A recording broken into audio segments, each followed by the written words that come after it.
Yo, what's going on, everyone? It's your boy DLloyd. So we got some news finally from Madden 21 in terms of franchise mode. Now, you have to forgive me because I literally just recorded this and I forgot to hit the record button. So we're not going to get, my live reaction, but I'm going to try to break it down still. Hopefully just as good as the last time, but we will go through what happened. So obviously last time we heard from EA, we heard that franchise was going to get, focused on. But realistically, with about a month left, and I made a video about 2 weeks ago basically saying what can they realistically do in a month. I wasn't too optimistic on what they could really add in this short period of time. And with EA, you kind of hear a lot of stuff from them anyway. You don't know what to believe and what not to believe. So, it's good to see we have some franchise updates. So, we'll go through it. We'll talk about it. I'll say if I'm excited about it, and then we'll go from there. We'll talk a little bit more about it at the end of the video. So at the beginning, they wanted to stress that they're adding to the franchise team. They're adding more resources, which they call team bandwidth, to deliver a greater investment in core franchise features through Madden 21 and Madden 22 and beyond. So that is definitely good to hear.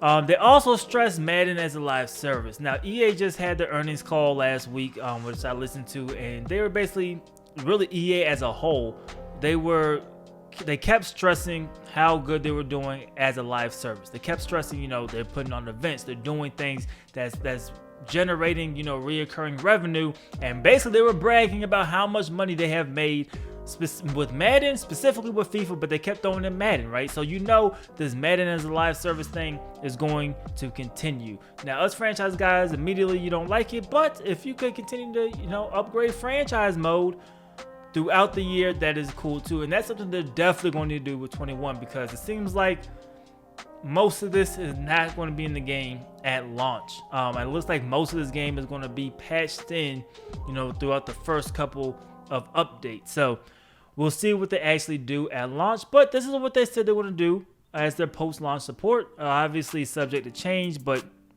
based on community feedback, this is what they're going to do, man. So the first bullet is tuning, improved player progression and regression of players, improved core player progression into the future such that X factors and other abilities for older players work well with incoming rookie classes.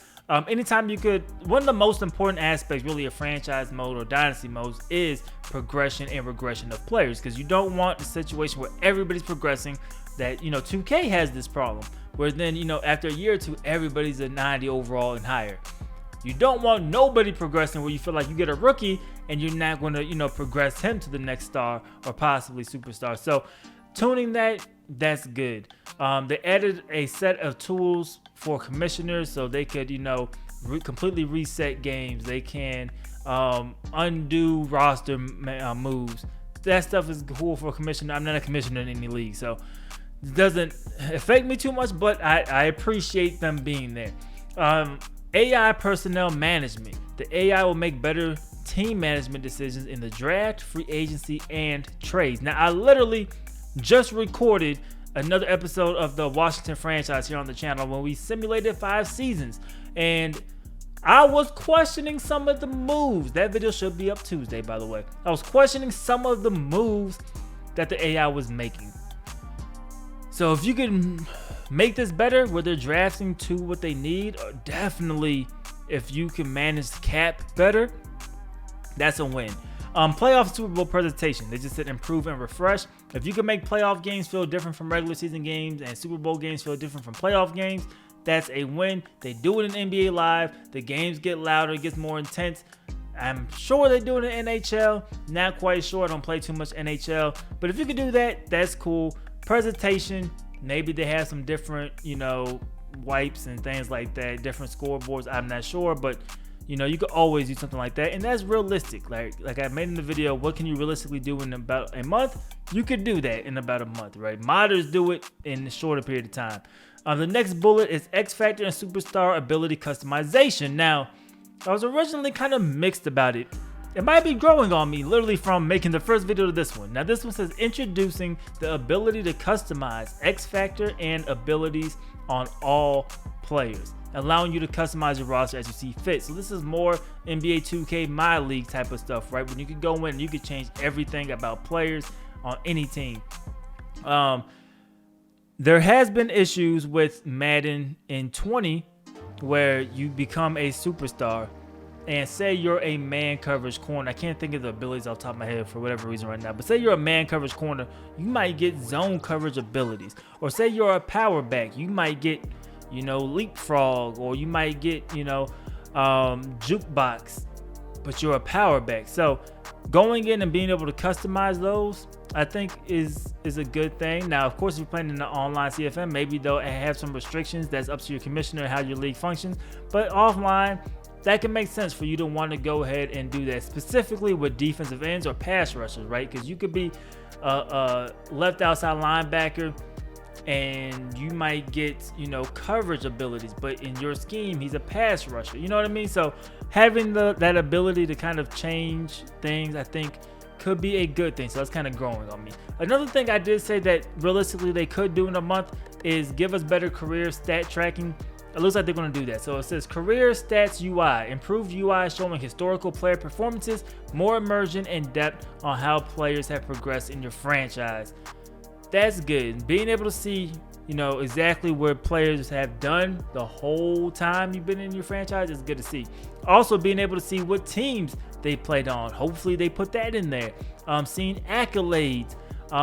They said historical player performances, so maybe they have game highs for rushing yards, for example, and then season high for rushing yards, and then career, rushing yard stats. Things like that I think does create an immersion, and you can always go back, say you're 5, 6, 10 seasons in, go back and be like, man, this dude balled in this season, or he's kind of falling off, or like this dude's a Hall of Famer. You know what I mean? Things like that I think does increase the immersion, so I like that.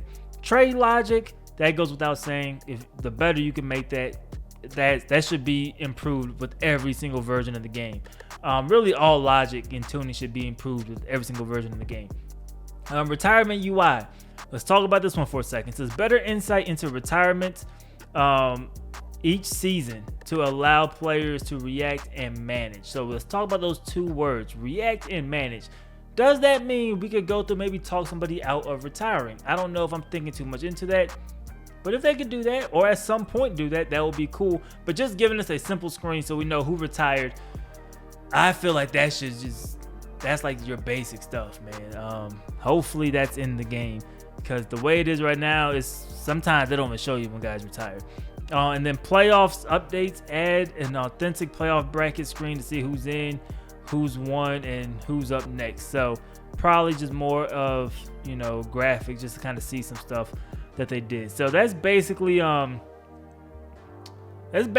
they changed from Madden 21. Like they said, they'll be in updates, right? It won't just be here. But this is where things get good, because Madden NFL 22 sounds like their franchise might be pretty good. So they did admit they're very early in the planning and production of Madden 22, which makes sense, right? We did not expect them to have a full-fledged, game already.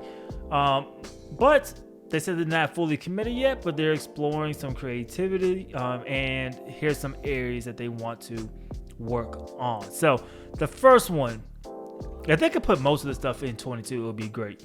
Coaching and staff management.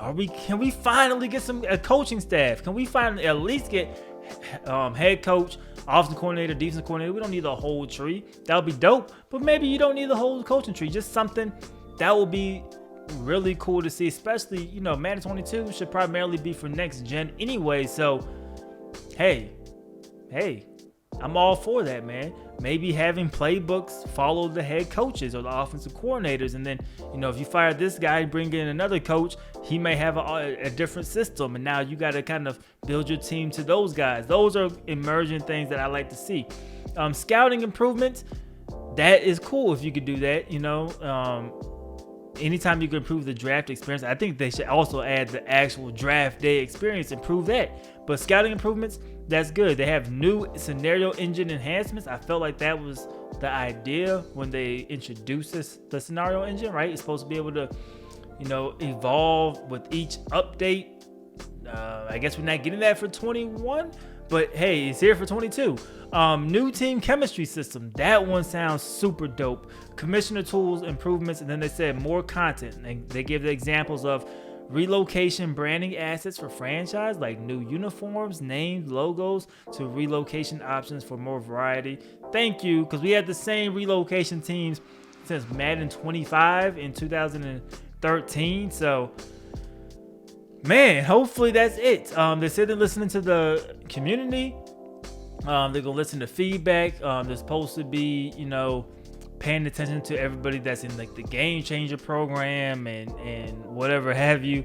I'm not in that, so I don't know how none of that stuff works, but that stuff seems cool, man. So Madden 21 looks like a small upgrade. They didn't address what next gen was going to get. I would assume it'll still be whatever the regular version gets. I know Madden 21 has a different franchise mode, but I don't see it being too different where you can't add the stuff that they added here, in terms of just, what was it, the AI personnel management, the career stats. I think those could apply to either version of the game, man. So hopefully Madden's franchise mode can get somewhat approved. 22 sounds promising if they keep the same energy. And they need to keep this energy, man, because this could be fluff. They could just be talking to get everybody to buy the game again and stop, going crazy. Or they could mean it. And if they mean it and they're, trying to put more people on the team, trying to do more things with the game, I think in the long haul, franchise fans could be back again. It could be an enjoyable experience again, man. But you guys let me know what you guys think about some of the additions. Did they miss stuff? Are you happy with the additions? Are you still boycotting it? Let me know how you truly feel about it at this point. And what do you think, on the early pre-planning process for Madden 22 of some of the ideas that they have to implement in that game, man? Let me know you guys' thoughts and opinions in the comment section below. Also, leave this video a like. It helps me out a lot, man. And subscribe if you haven't already. It's your boy DLloyd. I'm going to see y'all next time. Peace.